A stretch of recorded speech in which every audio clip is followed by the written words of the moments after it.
Après avoir passé des semaines éprouvantes dans des villes occupées par les troupes russes, ces Ukrainiens trouvent enfin refuge dans ce centre de Zaporizhia.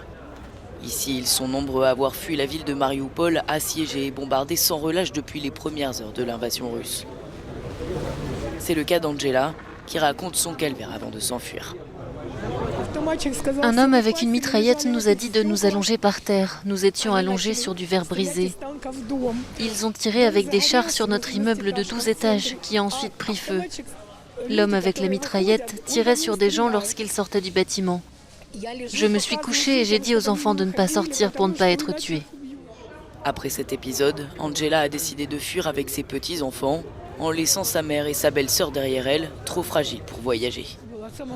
C'était la pire décision de toute ma vie. J'ai dû choisir entre ma mère et mes petits-enfants. Des situations invivables pour ces réfugiés qui ont tout laissé dans l'enfer de Marioupol à 200 km de là. Ivan a lui aussi choisi de s'échapper après que l'immeuble dans lequel il vivait a été bombardé par les forces russes. Bien sûr que nous étions rassurés dès que nous sommes sortis du territoire contrôlé par les Russes. C'est devenu beaucoup plus facile dès que nous avons vu nos concitoyens ukrainiens.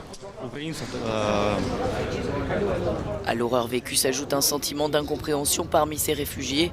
Pour la majorité d'entre eux, ces crimes creusent un fossé entre les peuples russes et ukrainiens qu'ils considèrent comme frères.